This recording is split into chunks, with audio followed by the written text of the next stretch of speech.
Direito Administrativo, semana 2, dia 4, vídeo 2. A gente vai ver hoje sobre os poderes de administração pública. A gente vai começar com dois poderes, o poder vinculado e o poder discricionário, ok? Primeiramente, o que é poder? São instrumentos utilizados isolado ou conjuntamente que permitem a administração cumprir as suas finalidades. Veja que esses poderes aqui, eles estão colocaram essa nomenclatura para conferir a eles um grau de, vamos supor, de prerrogativas para que a administração cumpra aí os seus deveres, ok? Mas eles não se confundem com os poderes, certo? De uma forma estrutural, lá o poder legislativo, executivo e judiciário, ok? Então, aqui são poderes administrativos, perfeito? Então, primeiramente, são instrumentos utilizados isolado ou conjuntamente. Então, é um conjunto de prerrogativas de direito público, que a ordem jurídica confere aos agentes administrativos para o fim de permitir ao Estado que alcance os seus fins. Então, para alcançar os seus objetivos, é conferido aos agentes esses poderes, ok? Primeiro poder a gente vai estar estudando aí o poder vinculado. Para você acertar na tua prova, basta você pensar no poder vinculado como sinônimo de ato vinculado, ok? Se você pensar dessa forma, você vai estar acertando a questão, ok? Poder vincular, então, a administração dispõe para a prática de atos administrativos. Então, quando estou praticando um ato administrativo, estou realizando com respaldo do poder vinculado, ok? Então, liberdade da atuação ela é praticamente inexistente ou ainda mínima, ok? Por ser utilizado quando pratica um ato vinculado.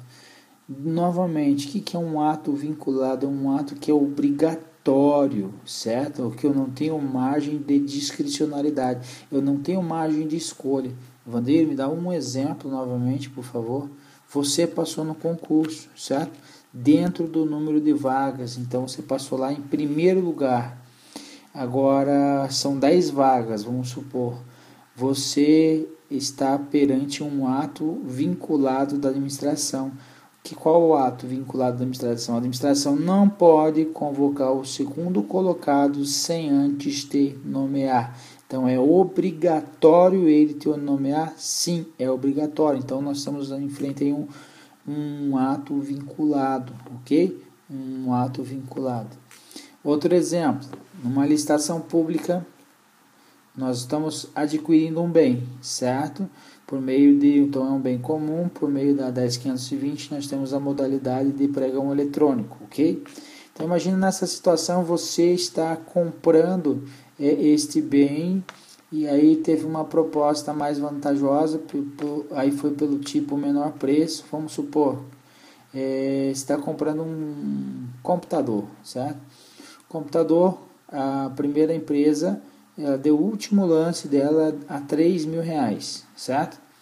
A segunda empresa, ela te deu um lance de 3.500, então o menor preço está ganhando. Agora, para quem que eu vou adjudicar esse computador? Para quem que eu vou adjudicar? O que é o ato de adjudicar? É você conferir, certo? Dentro das formalidades a proposta mais vantajosa, ok? Então, depois da adjudicação, você vai, ou seja, a adjudicação você vai dizer assim, quem é que venceu, ok? Então, nesse caso, quem teve o menor preço foi o de 3.000. Eu posso adjudicar esse produto para esse computador, nesse nosso exemplo, para o segundo colocado, se o primeiro atendeu todos os requisitos do edital? Resposta não, porque estamos perante um ato vinculado. Agora mandou para o ordenador de despesa. O ordenador de despesa vai homologar aquele pregão. Você, como ordenador de despesa, você pode deixar de homologar para o primeiro colocado para atender, para homologar para o segundo colocado? Resposta não, porque nós estamos diante de um ato vinculado. Então veja que não tem o que? Margem de atuação do administrador. Continuando, então, quanto aos elementos, nós então podemos utilizar no ato administrativo vinculado e também no ato administrativo discricionário. Quando é no discricionário? Quando nós estamos pensando nos elementos que são discricionários. Quais são os dois elementos discricionários que eles são contemplados aí pela corrente da doutrina majoritária ou corrente majoritária? Quem? Competência, finalidade e forma são o que? Atos vinculados.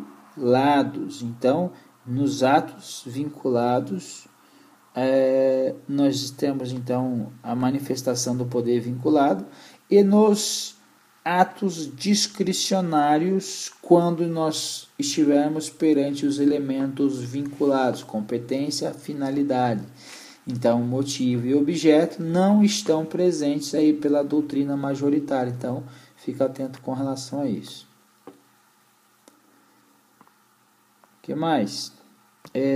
O poder, então, vinculado, então, somente no ato vinculado, somente no respaldo do poder vinculado.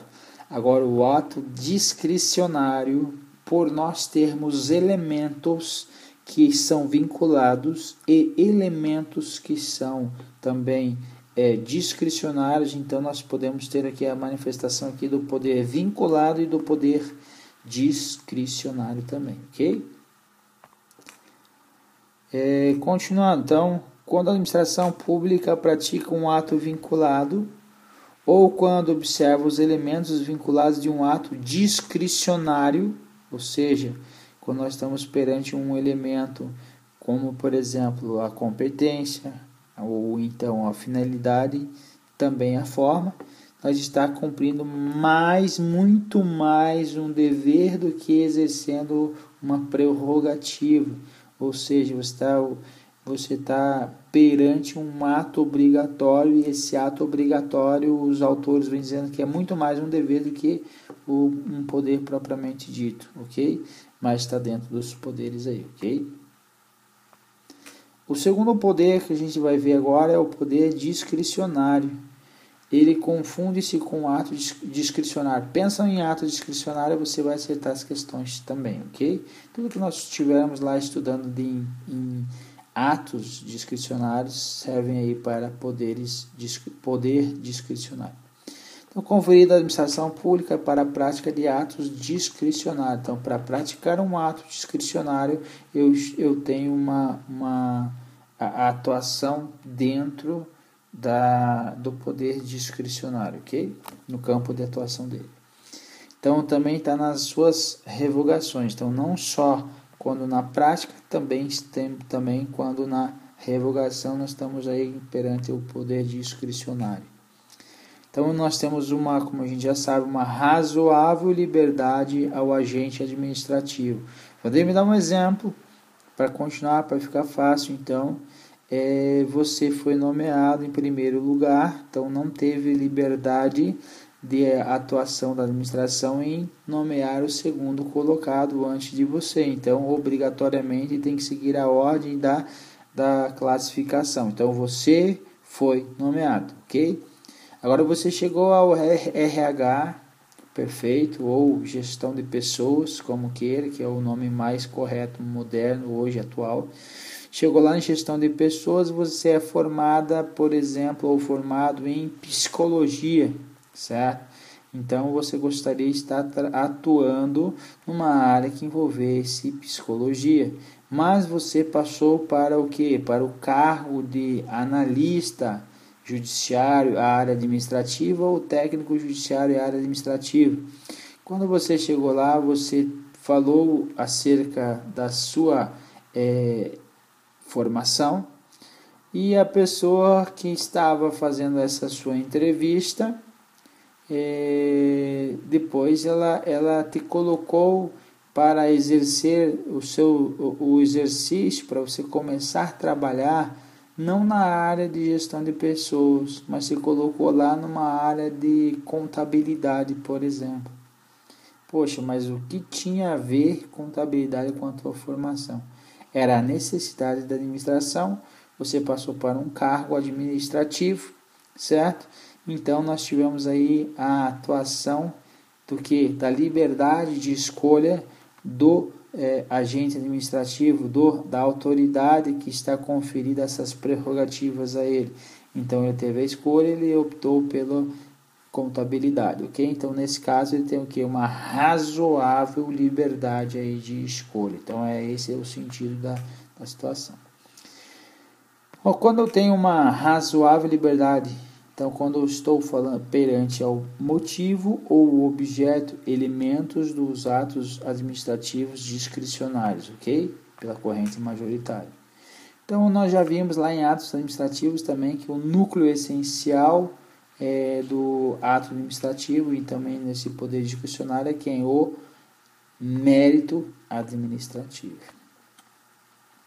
Então, quando nós estamos perante um poder discricionário, a atuação do administrador deve ser obrigatoriamente como? Nos termos e limites legalmente fixados, perfeito? Então, os critérios de oportunidade e conveniência administrativa, então os critérios que vai lhe facultar a decisão por A ou por B, mais condizente, então uma condição, o A ou B, mas eu tenho que optar pela mais condizente com a satisfação do interesse público, ok? Então, existe discricionariedade na seguinte situação, quando a lei expressamente dá à administração pública uma liberdade para atuar dentro dos limites definidos aí, ok? E também nós temos a situação da discricionariedade quando a lei emprega conceitos jurídicos indeterminados. O que seria isso? Significa que ele não vai especificar. Exemplo, uma compra de uma cadeira, certo? Então não vai estar trazendo esse exemplo, não vai estar previsto na lei uma compra de uma cadeira, mas está previsto na lei o que? Conceitos jurídicos indeterminados não está previsto cadeira, mas está previsto que? Aquisição de bens, perfeito? Então, logicamente, nós temos também que observar o que é a razoabilidade e a proporcionalidade. Se eu extrapolo a razoabilidade, se eu extrapolo a proporcionalidade, eu estou agindo de forma ilegal, certo? Então, eu estou perante um ato discricionário ilegal que somente vai caber o quê? A anulação. Então, nunca esqueça disso. Pessoal, era isso que nós tínhamos para falar sobre esses dois primeiros poderes. Até a próxima aí. Um abraço.